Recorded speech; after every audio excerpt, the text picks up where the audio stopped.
नमस्कार विद्यार्थियों, आप सभी का स्वागत है हमारे YouTube चैनल बिहार एसएस लोकर्स एकेडमी क्लास 9th और 10th पर।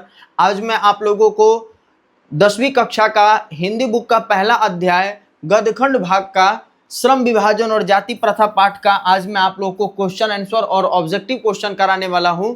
इससे पहले हम लोगों ने इस पाठ का संपूर्ण अर्थ और लेखक परिचय को पढ़ लिया था, तो जो विद्यार्थी उस वीडियो को नहीं देखे तो आप लोग हमारे चैनल के प्लेलिस्ट में जाकर के उस वीडियो को जरूर देखिएगा और इस सेशन को ज्यादा से ज्यादा अपने दोस्तों में शेयर कर दीजिएगा ताकि वो ऑब्जेक्टिव और सब्जेक्टिव क्वेश्चन को पढ़ सके।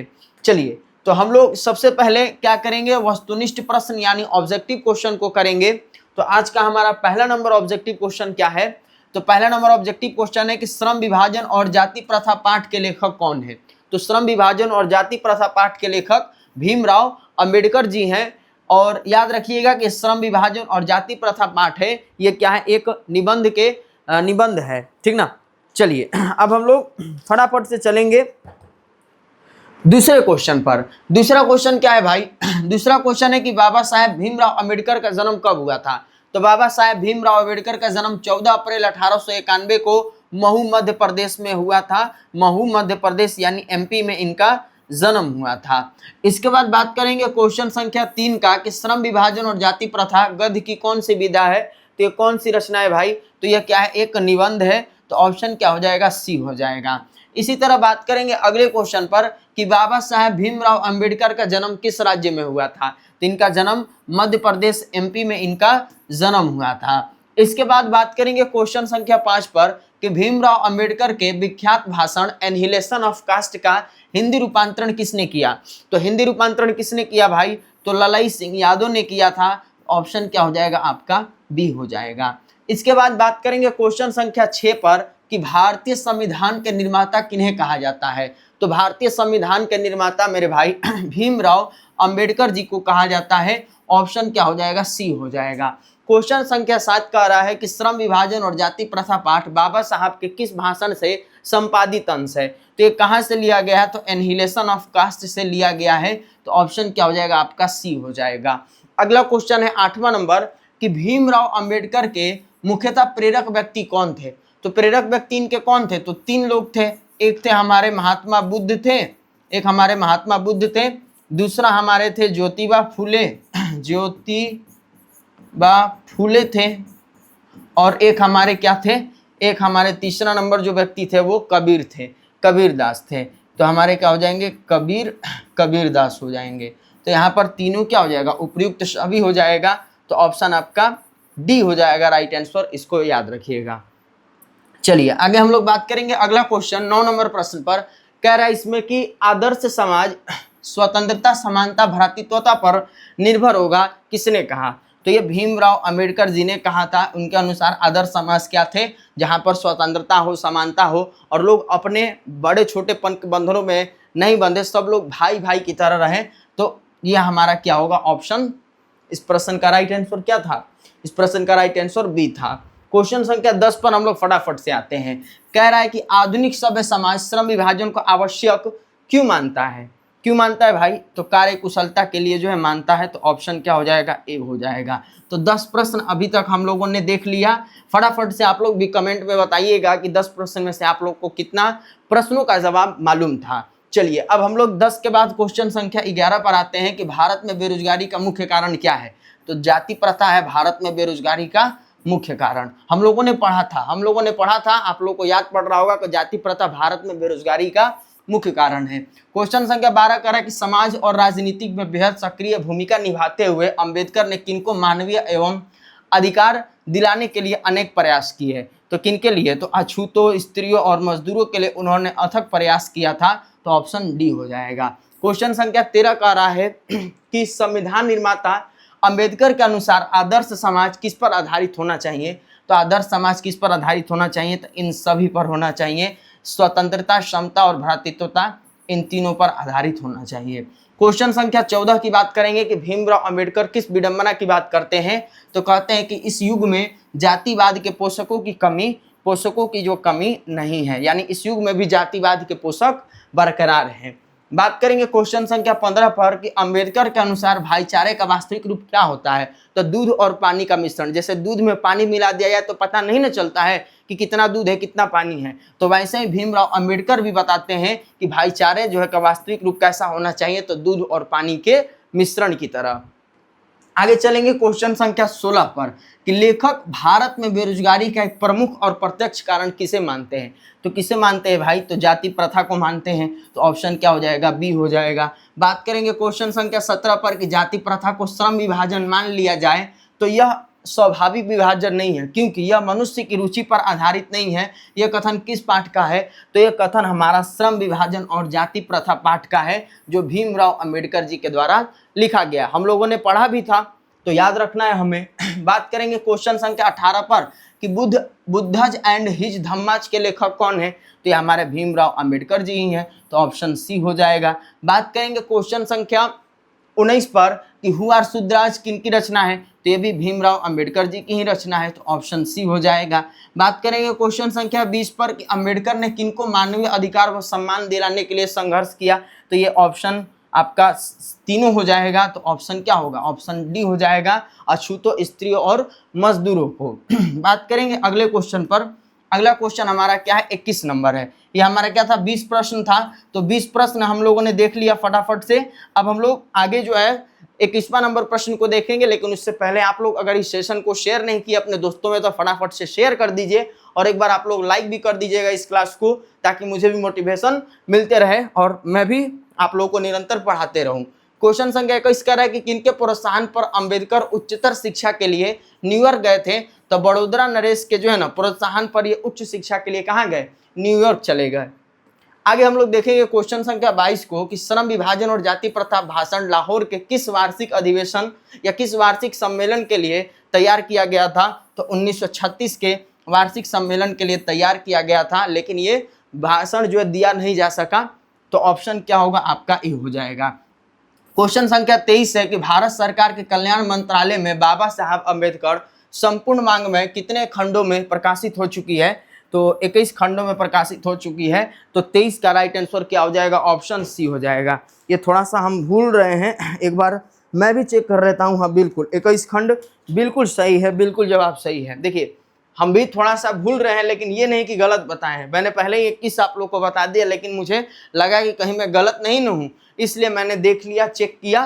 तो आप लोग भी ये नहीं सोचिएगा कि हम गलत बता रहे, ये सही है, बस मैंने चेक किया। ठीक, चलिए तो आगे हम लोग देखेंगे क्वेश्चन संख्या 24 पर कि बाबा साहब भीमराव अंबेडकर का निधन कब हुआ भाई, तो 1956 ईस्वी में हुआ था। कहाँ हुआ था मेरे भाई, तो दिल्ली में इनका निधन हुआ था, तो यहाँ पर राइट आंसर क्या हो जाएगा, ऑप्शन सी हो जाएगा। क्वेश्चन संख्या 25 की बात करेंगे कि मानव मुक्ति के पुरोध किसे कहा गया है, तो मानव मुक्ति के पुरोध भीमराव अंबेडकर जी को कहा गया है, तो ऑप्शन क्या हो जाएगा, सी हो जाएगा। क्वेश्चन संख्या 26 कह रहा है कि जाति प्रथा स्वाभाविक विभाजन नहीं है, क्योंकि रुचि पर आधारित नहीं होने के कारण। किस पर आधारित नहीं होने के कारण, तो रुचि पर आधारित नहीं होने के कारण। अब हम लोग जो है विषयनिष्ठ प्रश्न पर आएंगे, तो ये टोटल क्या था, 26 प्रश्न था हमारा, 26 प्रश्न था ऑब्जेक्टिव क्वेश्चन जो इम्पोर्टेंट था इस चैप्टर का। उन सभी इंपॉर्टेंट क्वेश्चन को मैंने करा दिया, तो आप लोग फटाफट से इसको अपने कॉपी में नोट डाउन कर लीजिएगा। और अगर आप पीडीएफ नोट चाहते हैं तो आप हमारा टेलीग्राम चैनल बिहार एसएस लोकर एकेडमी को ज़रूर सब्सक्राइब कर लीजिएगा, और चैनल को भी, चैनल से भी जुड़ जाइएगा टेलीग्राम चैनल से। और चलिए आगे हम लोग देखेंगे विषयनिष्ठ प्रश्न को। तो सबसे पहला प्रश्न क्या है भाई, कह रहा है कि लेखक किस विडंबना की बात करते हैं और विडंबना का स्वरूप क्या है, तो इसका उत्तर होगा कि लेखक महोदय इस बात को विडंबना कहते हैं कि आधुनिक युग में भी जातिवाद के पोषकों की कमी नहीं है। विडंबना का स्वरूप यह है कि आधुनिक सभ्य समाज कार्य कुशलता के लिए श्रम विभाजन को आवश्यक मानता है। चूंकि जाति प्रथा भी श्रम विभाजन का ही दूसरा रूप है, इसलिए इसमें कोई बुराई नहीं है। तो यह हमारा पहला नंबर प्रश्न है जो इस पाठ का इंपॉर्टेंट क्वेश्चन है, तो इसको याद रखिएगा। दूसरा प्रश्न है कि जातिवाद के पोषक उसके पक्ष में क्या तर्क देते हैं, तो इसका उत्तर होगा कि जातिवाद के पोषक इस आधुनिक समाज में कार्य कुशलता के लिए श्रम विभाजन को आवश्यक मानते हैं और कहते हैं कि जाति प्रथा भी श्रम विभाजन का ही दूसरा रूप है, इसलिए इसमें कोई बुराई नहीं है। तो ये हमारा क्या है, क्वेश्चन संख्या 2 का उत्तर है। क्वेश्चन संख्या 3 की बात करेंगे कि जातिवाद के पक्ष में दिए गए तर्कों पर लेखक की प्रमुख आपत्तियां क्या है। तो जातिवाद के पक्ष में दिए गए तर्कों पर लेखक की पहली आपत्ति यह है कि जाति प्रथा श्रम विभाजन के साथ साथ लोगों का भी विभाजन करती है। श्रम विभाजन निश्चय ही सभ्य समाज की आवश्यकता है, परंतु किसी सभ्य समाज में कार्य के साथ साथ लोगों का विभाजन सही विभाजन नहीं है। तो ये क्वेश्चन संख्या 3 का उत्तर है। क्वेश्चन संख्या 4 को देखेंगे। कह रहा है कि जाति प्रथा भारतीय समाज में श्रम विभाजन का स्वाभाविक रूप क्यों नहीं कही जा सकती। तो इसका उत्तर होगा मेरे भाई कि भारत की जाति प्रथा की एक और विशेषता यह है कि यह श्रमिकों का अस्वाभाविक विभाजन ही नहीं करती, बल्कि श्रमिकों को एक दूसरे से ऊंचे नीचे को भी दर्शाती है। देखते ना हम लोग कि अगर कोई मैं काम करता है तो उसको हम लोग ऊंचा नीचा के भेदभाव में भी रखते हैं कि हाँ ये कोई अच्छा काम कर रहा है तो इसको कहेंगे ये ऊंचा काम कर रहा है, बड़ा काम कर रहा है। कोई उससे थोड़ा सा नीचे वाला काम कर रहा है, बोलते हैं लोग तो नीचे का काम कर रहा है। तो वहीं ऊंच नीचे भी हम लोग श्रमिकों में भी देखते हैं, एक दूसरे से ऊंचा नीचा का भी भेदभाव को भी दर्शाया जाता है, जो विश्व के किसी भी समाज में नहीं पाया जाता, लेकिन हमारे यहाँ ये चीज पाया जाता है। इसी तरह 5वां नंबर प्रश्न कर रहा है कि जाति प्रथा भारत में बेरोजगारी का एक प्रमुख और प्रत्यक्ष कारण कैसे बनी हुई है।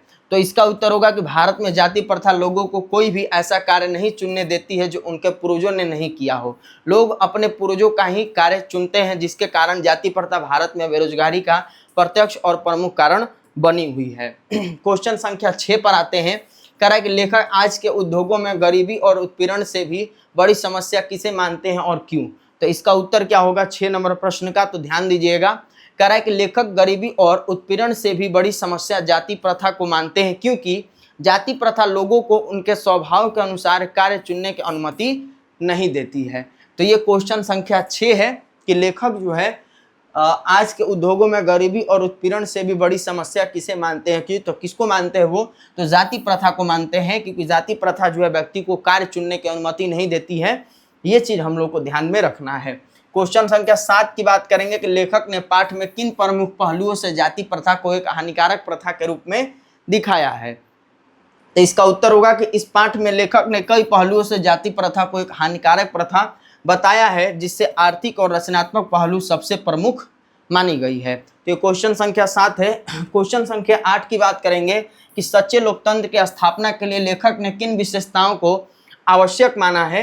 तो इसका उत्तर हो जाएगा मेरे भाई कि लोकतंत्र की स्थापना के लिए लेखक ने लोगों के बीच दूध और पानी के मिश्रण जैसे भाईचारे को आवश्यक माना है। तो क्वेश्चन संख्या ये 8 है। ये 8 का हमारा क्या है उत्तर है। तो कुल मिलाकर के हम लोगों ने इस चैप्टर को कंप्लीट कर दिया। ऑब्जेक्टिव और सब्जेक्टिव क्वेश्चन को पढ़ करके मैंने अपने चैनल के वीडियो में कई बच्चों को ऐसा देखा है कमेंट करते हुए, मैं आप लोग आज बता दूं कि वो बोल रहे हैं कि सर आप 2 महीना में जो है एक चैप्टर कंप्लीट कर रहे हैं। तो मेरे भाई मैं आप लोग को बता देना चाह रहा हूँ कि मार्च में क्या था कि रमज़ान का महीना था और ईद भी था। रमज़ान चल ही रहा था, ईद भी था, होली भी था, ये सब पर्व त्यौहार थे। तो हम अपने इस स्टूडियो से 2 मार्च को चले गए थे घर पे और मैं आया कब, तो 30 को तो मैंने गाड़ी पकड़ा, ट्रेन पकड़ा, मतलब 31 मार्च को फिर मैं अपने वापस स्टूडियो पर आया। फिर अप्रैल से आपका जो क्लास ले रहा हूँ कंटिन्यू। तो बीच में जो है ना ये 2 मार्च से लेकर के 31 मार्च के बीच में पढ़ाई बाधित रहा। इसी वजह से बच्चे समझ रहे हैं कि सर आप 2 महीना में जो है फरवरी के बाद से आप क्या लिया, अप्रैल में पहला ही पाठ अभी तक पढ़ा रहे हैं। तो मैं बता दूं मेरे भाई आपको टेंशन नहीं लेना है। आपको अक्टूबर तक जो भी मैं सब्जेक्ट पढ़ाता हूं, ठीक ना, चाहे वो हिंदी हो आपका या फिर अगर मैं एसएसटी पढ़ा रहा हूं, अगर एसएसटी भी स्टार्ट कर रहा हूं तो वो भी मैं आपको आपके समय अनुसार ख़त्म कर दूंगा, ताकि आपको समय मिले रिवीजन करने के लिए। तो ये सब कमेंट आप लोग नहीं करिए कि सर आप जो है मत पढ़ाइए, आपको पढ़ाने नहीं आ रहा है, ये नहीं आ रहा है। मैं बता दूं आपको ये भी बात कि जब मैं 2020 में इंटर पास किया था, उसी समय से जो है ना, उसी समय से मैं जो 11th और 12th के विद्यार्थी हैं उनको मैं पढ़ा रहा हूँ, हिंदी पढ़ा रहा हूँ, साइकोलॉजी वो पढ़ा रहा हूँ मैं। तो मेरे पास आप लोग खुद जान सकते हैं कि एक्सपीरियंस होगा कि नहीं, अब आप लोग खुद बताइएगा। तो मैं ऑफलाइन में पढ़ाता था, आप लोगों को अगर जानकारी नहीं है तो आप हमारे पुराने विद्यार्थी से अगर आप लोग परिचित होंगे तो ज़रूर पूछिएगा। बाकी आप लोग ऐसा कमेंट करने से बचिए, अगर नहीं कंप्लीट होगा तब आप बोलिएगा, तब मुझे भी सुनने में अच्छा लगेगा कि हाँ मैंने गलती किया इसीलिए बच्चे मुझे बोल रहे हैं। बाकी ये सेशन कैसा लगा आप लोग कमेंट में ज़रूर बताइएगा, और मिलते हैं अगले चैप्टर में। तब तक के लिए आप लोग स्वस्थ रहिए, मस्त रहिए और अपनी तैयारी अच्छे से करते रहिए। धन्यवाद।